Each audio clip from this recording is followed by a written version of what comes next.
Le soir, j'aime bien passer du temps avec mes amis lisses. Communiquer, c'est essentiel, ça permet de tisser des liens.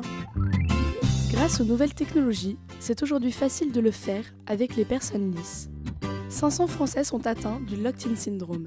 Ils ont créé un véritable réseau, tel un Liss Wide Web. Ce réseau est vital pour eux. Le locked-in syndrome ou syndrome d'enfermement est dû à une lésion du tronc cérébral, en général en rapport avec l'occlusion d'une artère. Cette atteinte est responsable d'une paralysie des 4 membres, du tronc, des muscles de la face, de la déglutition et de l'oculomotricité. Le seul mouvement préservé est celui de la verticalité du regard. En revanche, chez ces patients, les fonctions intellectuelles sont bien préservées. Avant ces nouvelles technologies, les personnes lisses n'avaient que les yeux pour communiquer. Tel Jean-Dominique Bauby, fondateur d'Alice, qui avait dicté lettre par lettre, avec le clignement d'une seule paupière, le texte de son livre, Le scaphandre et le papillon. Lucas, lui aussi, est dans un scaphandre. À 14 ans, comme tous les ados de son âge, Lucas aime courir, jouer au foot avec ses copains, s'amuser, rire, communiquer. Aujourd'hui, pour se faire comprendre, Lucas pilote la souris de son ordinateur à l'aide d'un joystick. Il utilise le mouvement de sa tête pour sélectionner la lettre souhaitée. Il est lisse depuis 1 an et demi. Le week-end, Lucas vit chez ses parents dans le Rhône. Alice facilite son retour à domicile et participe au financement des travaux d'aménagement réalisés dans la maison. Bientôt, Lucas disposera d'un petit appartement entièrement domotisé avec accès à la terrasse pour profiter du soleil. Il pourra y recevoir ses amis, Alexis et Julien, avec qui il partage de franches rigolades. La semaine, il habite dans un centre de rééducation où il reçoit tous les soins dont il a besoin pour progresser, notamment grâce à Anne-Laure, son orthophoniste. Lucas y poursuit sa vie scolaire. Il apprécie beaucoup les cours d'histoire et travaille même son anglais.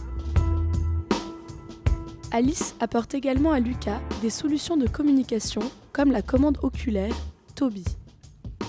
Grâce à des capteurs, l'ordinateur reconnaît le mouvement de ses yeux qui font alors office de souris. Lucas n'a plus qu'à cligner des yeux pour écrire. Toby permet non seulement de faciliter les échanges entre Lucas et ses amis, mais aussi de surfer sur le web. Lucas a ainsi un accès direct à ses mails, Facebook, Skype, Internet en général. Grand fan de foot, Lucas supporte l'Olympique lyonnais avec ferveur.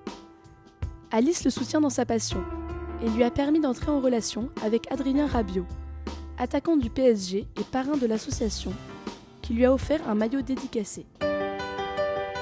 Lucas a raison de travailler son anglais. Il pourrait en avoir besoin pour des échanges à l'international. En effet, en dehors de sa mission d'aide et de soutien aux lisses, l'association crée des ponts entre les autres associations Locked-in Syndrome en Europe et dans le monde. Alice a récemment rencontré à Paris les membres de la future association Liss du Japon, à qui elle va apporter son expérience et son savoir-faire. Ce partage d'expérience avec le Japon sur le mode d'accompagnement des lisses établi depuis 2010 enchante Arnaud, lui qui rêve de découvrir ce pays, maîtrise les rudiments de la langue et est fan de manga.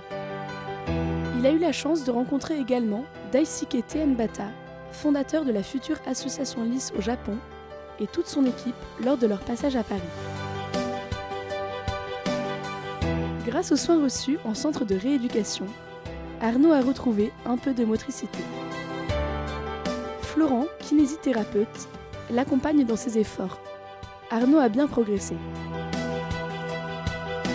Salvador, ergothérapeute à la plateforme Nouvelles Technologies de l'hôpital Raymond Poincaré de Garches, l'aide à mettre à profit ce petit mouvement récupéré.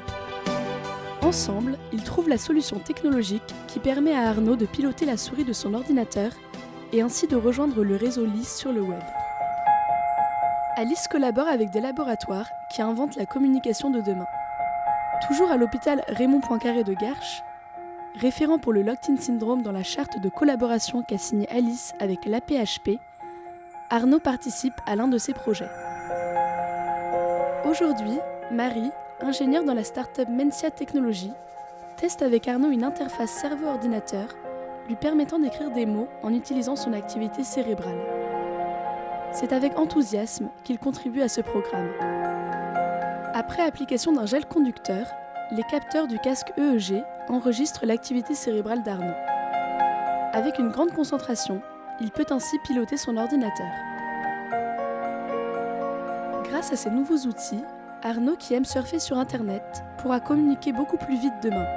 Il pourra aussi se consacrer davantage à sa passion, l'écriture, et laisser s'exprimer sa créativité sur la toile. Sa vie est un scaphandre fermé à double tour. Le slam en est l'issue de secours. Ma vie roulait comme sur des rails, mais un beau jour, son train déraille. En un clin d'œil, tout se bouscule, juste un clin d'œil et tout bascule. Et sans réussir à comprendre, je me retrouve dans un fauteuil, avec en prime un beau scaphandre, et de ma vie, j'ai fait le deuil. Cette nouvelle vie peu ordinaire n'est pas marrante et elle coûte cher. Cher en courage, cher en amour, en sacrifice et en humour.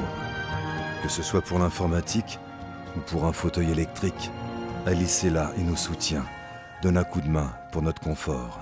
Pour nous, de vous, elle a besoin. Merci de votre effort.